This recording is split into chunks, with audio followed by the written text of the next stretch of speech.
Hello, my name is Jake. I'm 31 years old. I fix motorcycles for a living, working out of a small garage I rent on the outskirts of town. It's not glamorous work, but there's something honest about getting your hands dirty, about taking something broken and making it run again. Most evenings I come home covered in grease and motor oil, shower off the day, and settle into a routine that's become as predictable as the sunrise. That Tuesday started like any other. I'd spent the morning rebuilding a carburetor on a vintage Harley, the kind of meticulous work that requires patience and steady hands. The owner, an older gentleman named Frank, had been bringing his bikes to me for 3 years now. He trusted me with machines that meant more to him than most people understand. There's a responsibility in that trust, a weight that I carry in everything I do. By lunch, I was wiping my hands on a shop rag when my phone buzzed. A text from Sarah. We'd met 6 months ago at a coffee shop downtown, one of those chance encounters that happen when you're both reaching for the same book on a shelf. She was reading Steinbeck, East of Eden, and we ended up talking for 2 hours about stories and characters and the way certain books can change how you see the world. Sarah worked as a graphic designer for a small marketing firm.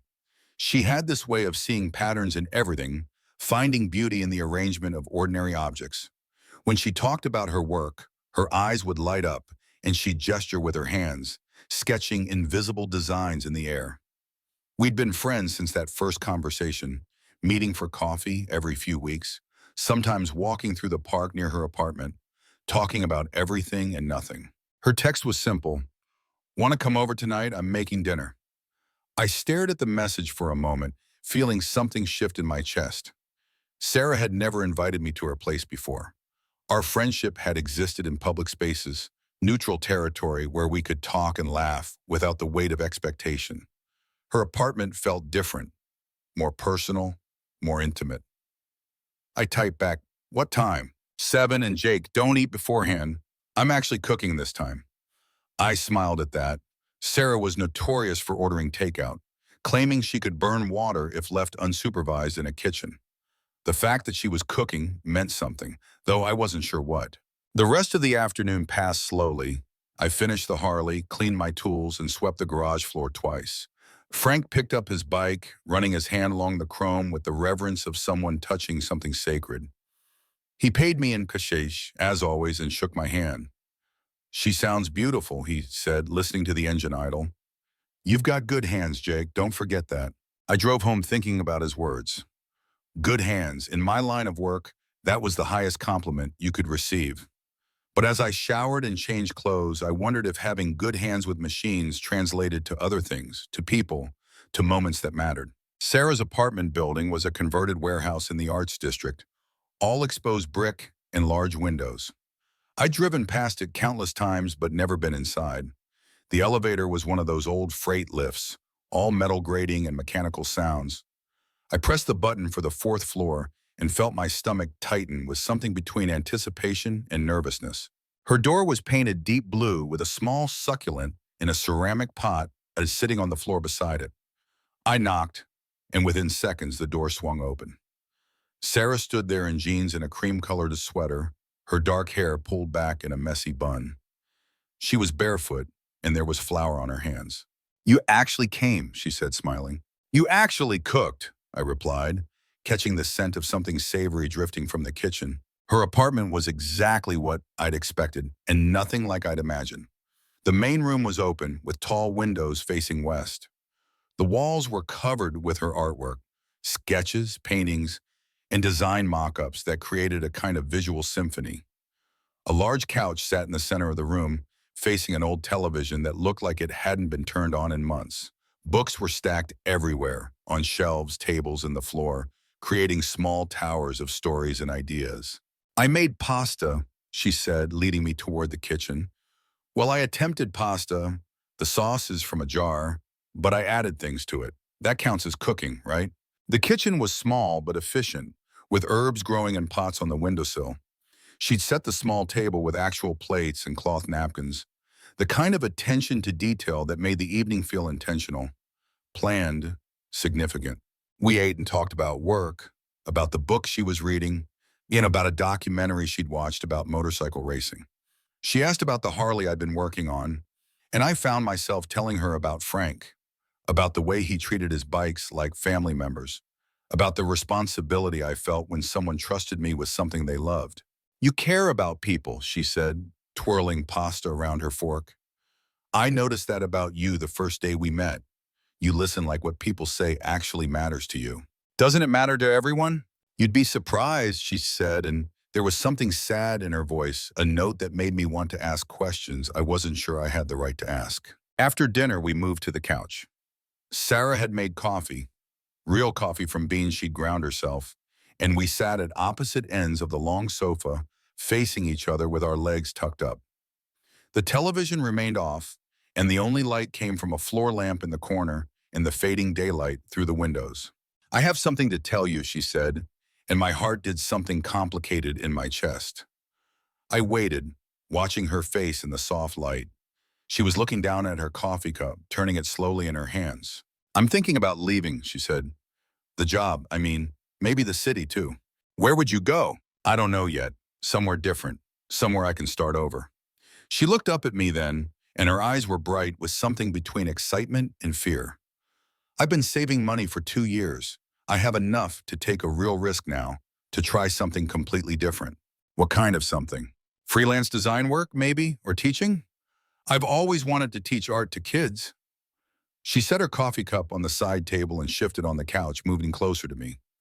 The thing is, I keep thinking about what I'd miss if I left. And you're on that list, Jake. Pretty high on that list, actually. The air in the room seemed to thicken, charged with possibilities I'd been afraid to consider. Sarah was looking at me with an expression I'd never seen before, vulnerable and hopeful and terrified all at once. I'd miss you too, I said, and the words felt inadequate, too small to carry the weight of what I was feeling. She moved closer again until she was sitting right next to me on the couch, close enough that I could smell her shampoo, something clean and floral. Her knee was touching mine, and I could feel the warmth of her through the fabric of our jeans. Jake, she said, her voice barely above a whisper, I didn't invite you here just to watch TV. The words hung between us like a bridge I wasn't sure I was brave enough to cross. Sarah was looking at me with those dark eyes, waiting for some sign that I understood what she was really saying. My heart was beating so hard, I was sure she could hear it. What did you invite me here for? I asked. Though I thought I knew the answer, I hoped I knew the answer. Instead of responding with words, she reached over and took my hand, lacing her fingers through mine. Her skin was soft and warm, and I could feel the slight tremor in her touch that told me she was as nervous as I was. I've been thinking about us, she said, about what we are, what we could be. We've been dancing around something for months, haven't we? I nodded, not trusting my voice. She was right. Every coffee date, every walk in the park, every text message had been building towards something neither of us had been brave enough to name. I'm scared, she continued, her thumb tracing small circles on the back of my hand. Scared of changing things between us. Scared of losing what we have. But I'm more scared of wondering what if for the rest of my life. I shifted on the couch, turning to face her fully. With my free hand, I reached up and tucked a strand of hair behind her ear that had escaped from her bun. The gesture felt natural, like something I'd been wanting to do for months. I've been scared too, I admitted. You're important to me, Sarah. More important than I've let myself acknowledge. How important, she asked, and there was something playful in her voice now, mixed with the vulnerability. Important enough that the thought of you leaving makes me feel like I'm losing something I didn't even know I had, I said. Important enough that I've been thinking about you at work, wondering what you're doing, wishing I had an excuse to text you every day. She smiled then, the kind of smile that transforms a person's entire face. You don't need an excuse, Jake. You never needed an excuse. We sat there for a moment, hands linked, looking at each other in the lamplight. Outside, the city was settling into evening, but inside her apartment, time seemed suspended, waiting for us to decide what came next. Can I ask you something? I said. Anything. When you talk about leaving, about starting over somewhere else, is it because you're running from something or running towards something? She considered the question. Her head tilted slightly to one side.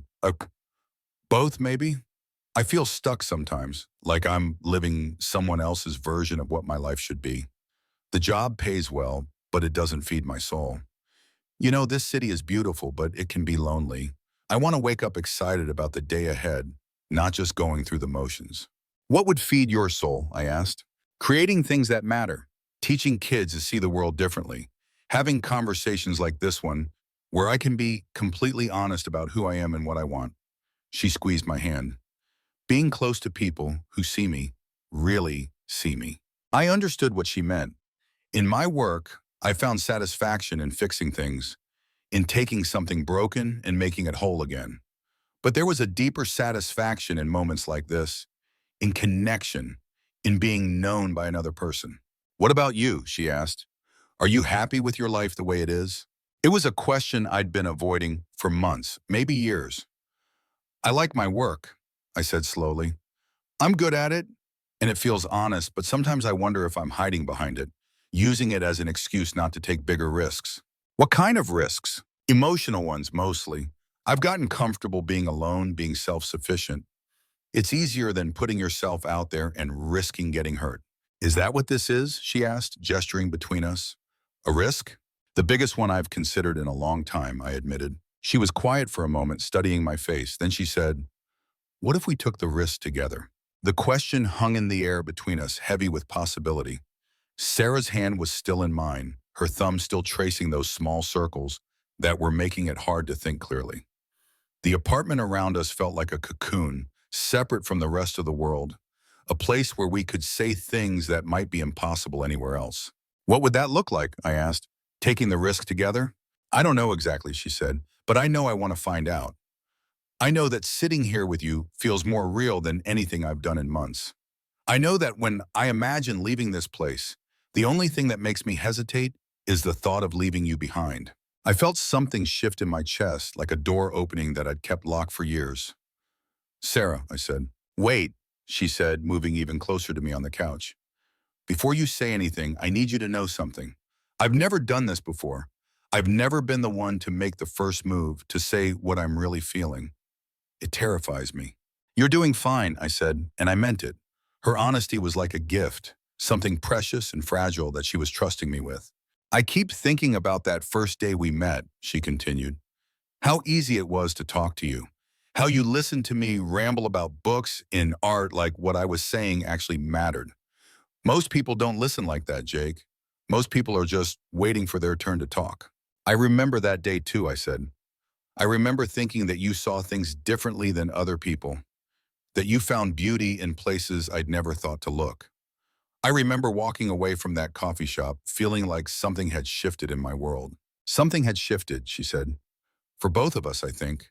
We just weren't ready to admit it yet. She was right. Looking back, I could see how every interaction we'd had since then had been building toward this moment, toward this conversation that was changing everything between us. Can I tell you something else? She asked. I nodded. I've been thinking about kissing you for 2 months, she said, her cheeks flushing pink. Every time we say goodbye, every time you smile at something I've said, every time you get that focused look when you're really listening to me, I've been wondering what it would feel like. My breath caught in my throat. Sarah, I said. I know it's forward of me to say that, she rushed on. I know it might change everything between us. And maybe that's selfish, but I couldn't keep pretending I didn't feel it. It's not selfish, I said, reaching up with my free hand to cup her face gently. It's brave. And for what it's worth, I've been wondering the same thing. Her eyes widened slightly, and I could see hope blooming there, bright and tentative. Really? Really, I've been thinking about it so much that I started avoiding looking at your mouth when we talked because it was too distracting. She laughed, a soft sound that made my heart race. We're quite a pair, aren't we? Both of us thinking the same thing and too scared to say it. What are we scared of exactly? I asked, though I thought I knew the answer. Ruining what we have, losing each other, finding out that the reality doesn't match the fantasy. She paused, searching my eyes. What if we're better as friends? What if crossing this line ruins everything good between us? What if it doesn't? I countered. What if it makes everything better? That's the risk, isn't it? She said. We won't know unless we try. I could feel the moment balanced on a knife's edge, could sense that whatever happened next would change the trajectory of both our lives. Sarah was looking at me with such trust, such openness, that I felt the weight of responsibility settle on my shoulders. This wasn't just about what I wanted. It was about what we both deserved, what we both needed. Sarah, I said, my voice barely above a whisper. I want to try. I want to find out what this could be. But I need you to know that if we do this, if we cross this line, I'm all in. I don't do things halfway, especially not things that matter this much. What does all in mean to you? She asked. It means I want to know everything about you. It means I want to be the person you call when you're excited about something and the person you call when you're scared. It means I want to figure out how to make this work, even if it's complicated, even if it means taking risks I've never taken before. Her eyes filled with tears, but she was smiling. That's what I want too, she said, all of it. The distance between us on the couch seemed to shrink until there was barely any space left at all. Sarah's face was so close to mine that I could count the flecks of gold in her dark eyes, could see the way her pulse fluttered in the hollow of her throat. The air around us felt charged, electric with possibility and the weight of everything we just admitted to each other.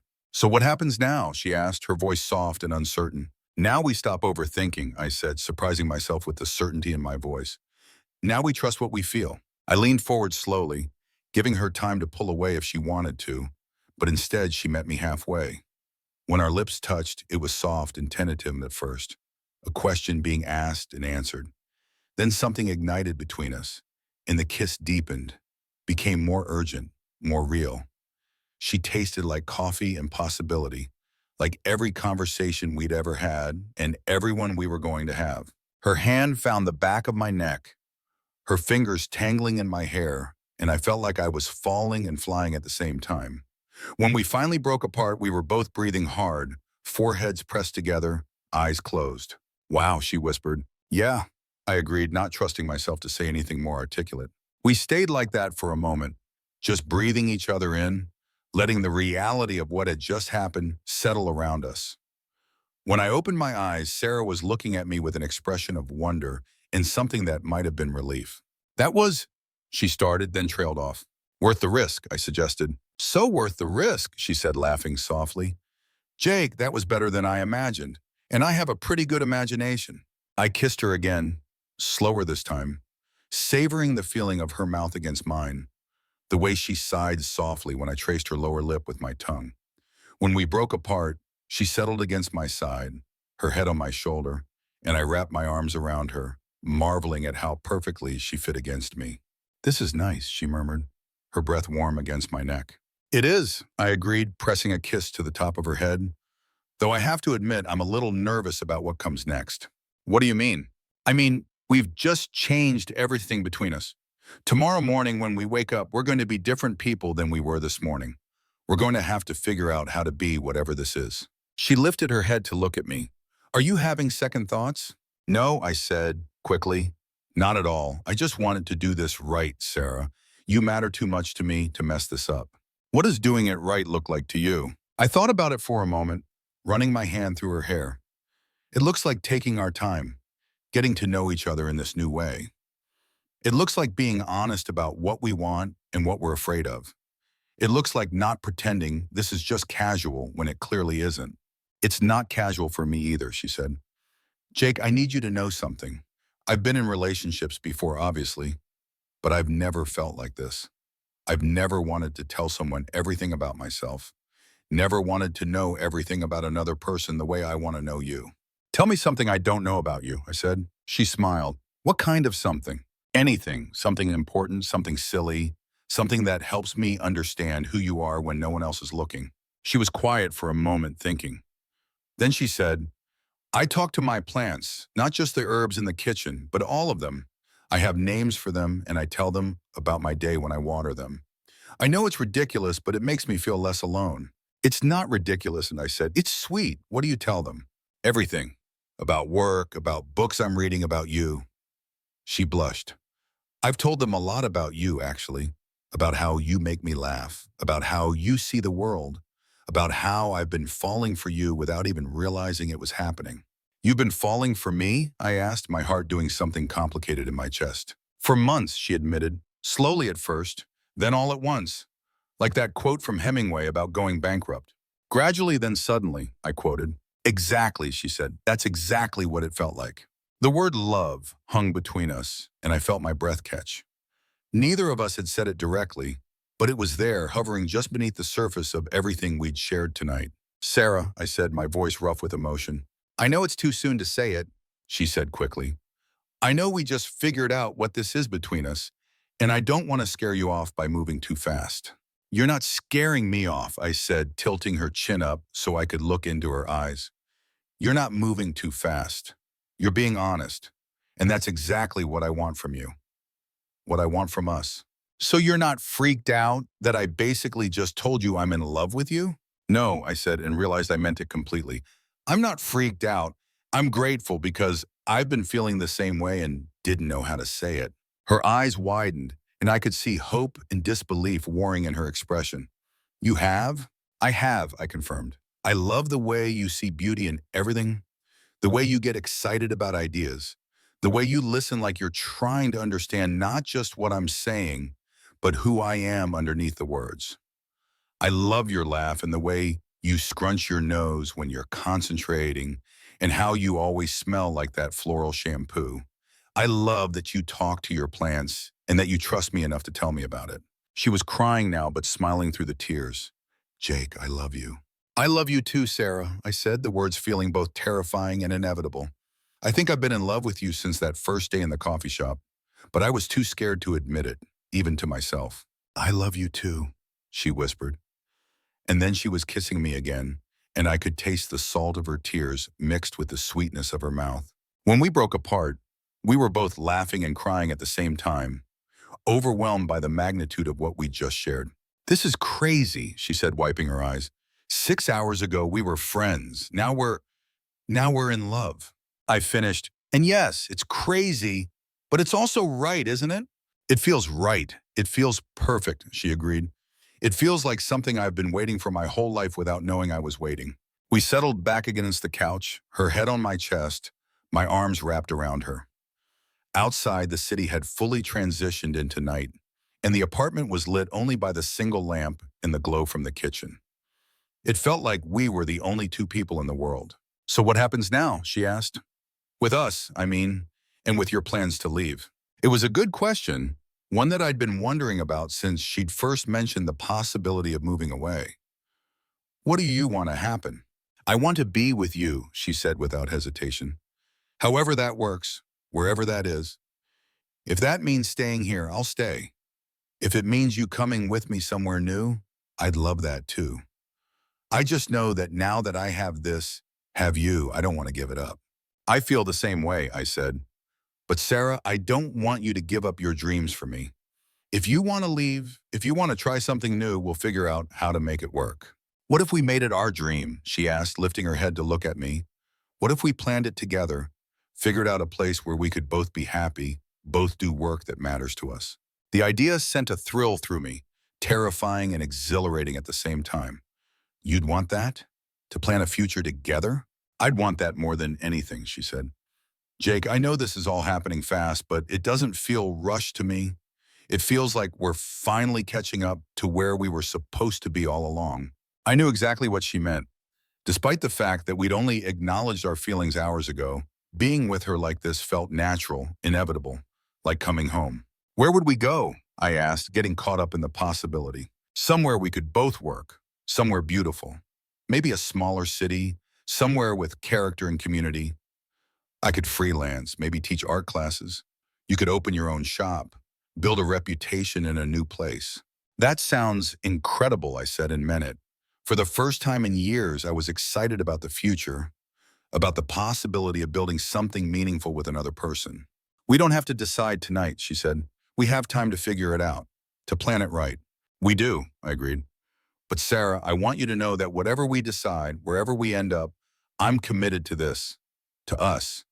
You're not going to wake up tomorrow and find out this was just a moment for me. Promise? She asked, and there was vulnerability in her voice that made my chest ache. Promise, I said, kissing her forehead. You're stuck with me now. She laughed. Good, I like being stuck with you. We talked for hours after that, sharing stories and dreams and fears, learning each other in this new context. She told me about her childhood, about growing up in a house full of books and art supplies, about parents who encouraged her creativity but worried about her ability to make a living from it. I told her about learning to work with my hands from my father, about the satisfaction of fixing things, about the loneliness I'd carried for years without even realizing it was there. As the night deepened around us, our conversation began to slow, punctuated by comfortable silences and gentle touches. Sarah had curled up against my side, her legs tucked under her, one hand resting on my chest. I could feel her breathing gradually evening out, and I realized she was falling asleep. "Sarah," I whispered. "Mm-hmm," she murmured, not opening her eyes. "Should I go home? Let you get some real sleep?" She opened her eyes then, looking up at me with an expression that was soft and vulnerable. "Do you want to go home?" "No," I admitted. "I want to stay right here with you." "Then stay," she said simply. "We don't have to do anything except sleep. I just want to wake up tomorrow knowing this wasn't a dream." "It wasn't a dream," I assured her. "This is real, Sarah. We're real." She smiled sleepily and closed her eyes again. I love the sound of that. We're real. I watched her drift off to sleep, marveling at the trust she was showing me, the intimacy of sharing this quiet moment. Her face was peaceful in the lamplight, and I felt a fierce protectiveness rise in my chest, a desire to be worthy of what she was offering me. I must have dozed off too, because the next thing I knew, pale morning light was filtering through the windows, and Sarah was stirring in my arms. She blinked up at me, and for a moment I saw confusion in her eyes before memory returned, and her face broke into a radiant smile. "Good morning," she said, her voice husky with sleep. "Good morning," I replied, brushing a strand of hair away from her face. "How did you sleep?" "Better than I have in months," she said. "You?" "Same," I said, and it was true. Despite sleeping on a couch, despite the newness of everything between us, I felt more rested than I had in years. She stretched, then settled back against me. "Jake?" "Yeah?" "I need to tell you something, and I need you to listen without saying anything until I'm finished." "Okay." My stomach tightened with sudden anxiety. "Okay." "Last night was perfect," she began, her voice serious. "Everything we said, everything we shared, it was exactly what I needed and wanted. But now it's morning, and the real world is going to intrude. And I'm scared that the magic of last night won't survive in daylight. I'm scared that you're going to go home and think about this logically and decide it was a mistake. I'm scared that I'm going to go to work and my coworkers are going to ask why I'm glowing, and I won't know how to explain that I fell in love with my best friend and it was the most natural thing in the world. I'm scared that we moved too fast, said too much, promised things we can't deliver." She paused, taking a shaky breath. "But I'm more scared of pretending last night didn't happen. I'm more scared of going back to being just friends and wondering what if for the rest of my life. So I need to know, Jake. I need to know that when you leave here this morning, you're not going to disappear on me. I need to know that we're going to figure out how to make this work in the real world, not just in this apartment where it's just the two of us." I waited to make sure she was finished, then gently moved her hand away from my mouth. "Can I talk now?" I asked. She nodded, her eyes wide and worried. "Sarah, look at me," I said, cupping her face in my hands. "I'm not going anywhere. Last night wasn't a mistake or a moment of weakness or something I'm going to regret in the harsh light of day. It was the beginning of something I've been wanting for months without having the courage to reach for it." Relief flooded her features, but I wasn't finished. "You're right that the real world is going to intrude.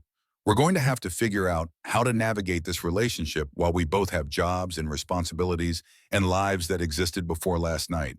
It's not going to be as simple as it felt in this room with just the two of us and all the time in the world to talk." Her face fell slightly, and I realized my words weren't as reassuring as I'd intended them to be. "But Sarah," I continued, "that doesn't scare me. What scares me is the thought of not trying, of letting fear keep us from exploring what this could become. I've spent too many years playing it safe, keeping people at arm's length because it was easier than risking getting hurt. I don't want to do that with you." "What do you want to do with me?" she asked. "I want to take you on a proper date," I said. "I want to hold your hand in public and introduce you as my girlfriend and not care who sees us. I want to wake up next to you on Sunday mornings and make you breakfast and read the paper together. I want to meet your friends and have you meet mine. I want to plan that future we talked about last night, slowly and carefully and together." She was crying again, but smiling through the tears. "That sounds perfect." "It won't always be perfect," I warned her.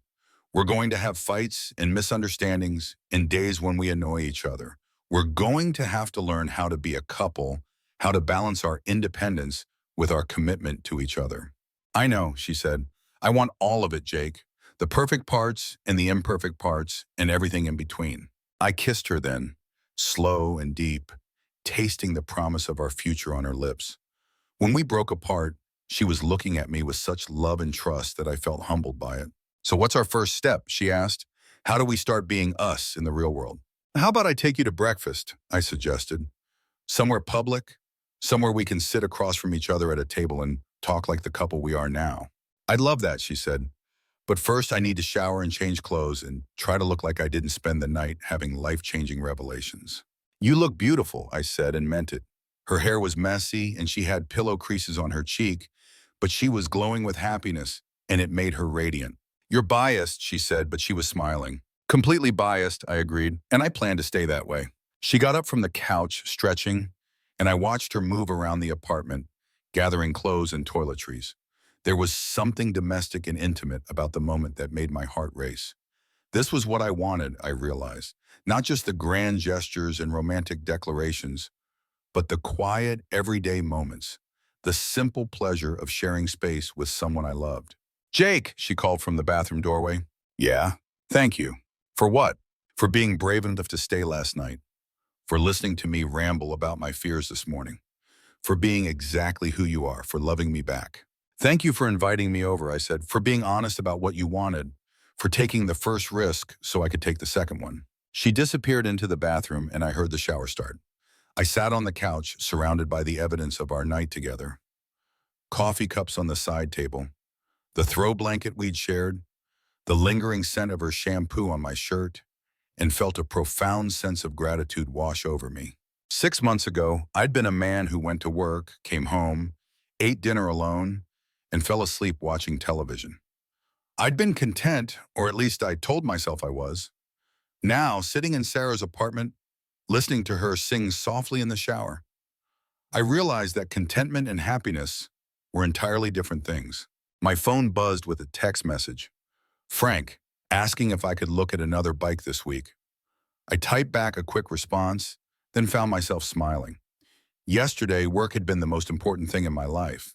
Today, it was just one part of a much larger picture, one that included Sarah and the future we were going to build together. She emerged from the bathroom, dressed in jeans and a soft green sweater that brought out the gold flecks in her eyes. Her hair was still damp, and she smelled like soap and possibility. Ready? She asked. Ready, I said, standing up and taking her hand. We walked to a diner 6 blocks from her apartment, the same one where we had had our first coffee date 6 months ago. The irony wasn't lost on either of us. Full circle, Sarah said as we slid into a booth by the window. New beginning, I corrected, and she squeezed my hand across the table. We ordered breakfast and coffee, and I watched Sarah interact with the waitress, noting things I'd never paid attention to before. The way she smiled genuinely at strangers, the way she said, please, and thank you, like they actually meant something. The way she took time to compliment the waitress on her earrings. These were the small kindnesses that made up who she was, and I felt lucky to be the recipient of her larger kindnesses, her love and trust and faith in our future. So, she said when the waitress had left, tell me about your day. What happens after breakfast? I have 2 bikes to work on, I said. Nothing too complicated, just routine maintenance. What about you? 3 client meetings and a design presentation, she said. Plus, I need to call my landlord about renewing my lease. Are you going to renew it? I asked. I don't know yet, she said. It depends on what we decide about the future, doesn't it? If we're serious about leaving the city together, there's no point in signing another year-long lease. The casual way she said we made my heart skip. We were making decisions together now, planning a shared future. It was terrifying and wonderful at the same time. How long do you think we need to figure it out? I asked. My lease is up in 3 months, she said. That seems like enough time to decide if we're really going to do this, to research places we might want to go, to save more money. 3 months, I repeated, testing the timeline. That's not very long. It's long enough, she said confidently. Jake, I've been thinking about leaving for 2 years. The only thing that's changed is now I want to leave with you instead of alone. That makes the decision easier, not harder. Our food arrived, and we ate in comfortable silence for a while, occasionally sharing bites and smiling at each other across the table. I kept waiting for the awkwardness to set in, for the reality of our new relationship to feel strange or forced, but it never happened. Being with Sarah felt as natural as breathing. "Can I ask you something?" she said as we were finishing our breakfast. "Anything. What are you going to tell people about us? I mean, your friends, your family." I thought about it. The truth, I guess, that I fell in love with my best friend and she fell in love with me back. That we're figuring out how to build a life together. Just like that? Just like that, I said. "What about you? What are you going to tell people?" "The same thing, probably. Though I might leave out the part about how I basically seduced you on my couch." I laughed. "You didn't seduce me. You were honest about what you wanted, and I was honest back. That's not seduction. That's communication." "Good communication," she agreed, smiling. We paid the check and walked back toward her apartment, holding hands, taking our time. The morning was crisp and bright, and the city felt different somehow, more vibrant and full of possibility. "Jake," Sarah said as we reached her building. "Yeah? I know we said we'd take our time, figure things out slowly, but I need to tell you something." My stomach tightened with anxiety. "What?" "I've never been happier," she said simply. "In my entire life, I've never felt as happy as I do right now. Walking down the street with you, planning a future I never dared to imagine. I just wanted you to know that." Relief and joy flooded through me. "I've never been happier either," I said. "And Sarah, if you're enjoying this story, if it's resonating with you the way it's resonating with me, hype this up. Sometimes we all need to know that love like this is possible, that two people can find each other and choose to be brave together." She stopped walking and turned to face me, her eye bright with tears and laughter. "Are we really doing this? Are we really going to plan a whole life together?" "We really are," I said, pulling her close. "And it's going to be amazing." As I held her there on the sidewalk, surrounded by the sounds and smells of the city that had brought us together, I thought about the journey that had led us to this moment. All the small decisions, all the chance encounters, all the conversations that had slowly built the foundation for something extraordinary. We'd started as strangers reaching for the same book, and now we were partners reaching for the same future. The future was uncertain, full of questions we hadn't answered yet, and challenges we hadn't anticipated. But it was our future, one we would build together with the same care and attention I brought to rebuilding engines, the same creativity and vision Sarah brought to her designs. We had good hands, both of us, and we were finally ready to use them to build something that mattered. Standing there with Sarah in my arms, I realized that sometimes the biggest risks lead to the greatest rewards. Sometimes the thing you're most afraid to reach for is exactly what you need to make your life complete. And sometimes when someone sits next to you on the couch and whispers that they didn't invite you over just to watch TV, the bravest thing you can do is listen to what they're really saying and have the courage to say it back. Life lesson and call to action, 200, 300 words. The story of Jake and Sarah offers a deeply moving life lesson. True connection requires the courage to embrace vulnerability and take risks, even when fear threatens to hold us back. Their journey from a chance encounter over a book to a heartfelt confession of love shows us that the most meaningful moments in life often begin with small, brave acts, like Sarah inviting Jake to her apartment, not just for dinner, but to share her truth. Her whispered words, "I didn't invite you here just to watch TV," were a leap of faith, a bridge to a future neither could have predicted. This teaches us that love and growth demand honesty about our desires, our fears, and our dreams. Jake's willingness to meet her halfway, to admit his own feelings despite years of emotional self-sufficiency, reminds us that real connection is built on mutual trust and openness. Their story resonates because it reflects our own hesitations, our own longing to be seen and loved for who we are, and the exhilarating freedom of finally taking that leap. Life is full of moments that ask us to step out of our comfort zones, to risk rejection for the chance at something extraordinary. Jake and Sarah show us that the fear of what if can be outweighed by the joy of what could be. So what's your story? Have you ever taken a chance on love, friendship, or a dream that scared you? Share your experiences in the comments below. Your story might inspire someone else to be brave. If this tale of courage and connection touched your heart, please like, subscribe, and hit the notification bell for more stories that remind us to embrace life's possibilities. Let's build a community of dreamers who believe in the power of love and risk. Join us today. In the enchanting story of Jake and Sarah, we witness a profound life lesson. True love often blooms from the seeds of vulnerability and the courage to voice unspoken truths, transforming ordinary moments into extraordinary destinies. What began as a simple dinner invitation evolved into a night of raw honesty, where Sarah's whispered confession, "I didn't invite you here just to watch TV," weathered the walls of their friendship, revealing hearts yearning for deeper connection. Jake, a man accustomed to fixing machines but hesitant with emotions, matched her bravery, admitting his fears and affections. Their journey reminds us that life's most fulfilling paths require risking the comfort of the known for the thrill of the possible. How often do we dance around our feelings, silenced by the dread of rejection or change? Yet, as Sarah contemplated leaving the city, it was Jake's presence that anchored her dreams, showing that love isn't about holding back, but about building futures together.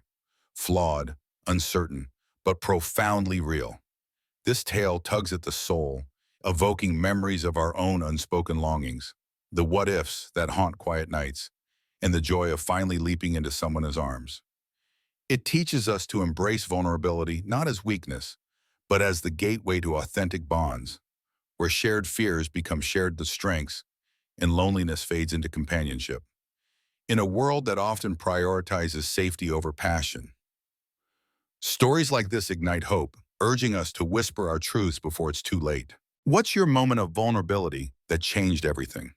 Have you ever taken a risk in love that led to unexpected beauty?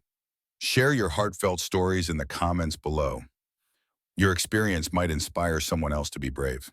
If this emotional journey resonated with you, hit that like button, subscribe for more uplifting tales of love and life lessons, and turn on notifications so you never miss a story that could touch your heart. Together, let's celebrate the magic of human connection. Your support keeps these narratives alive.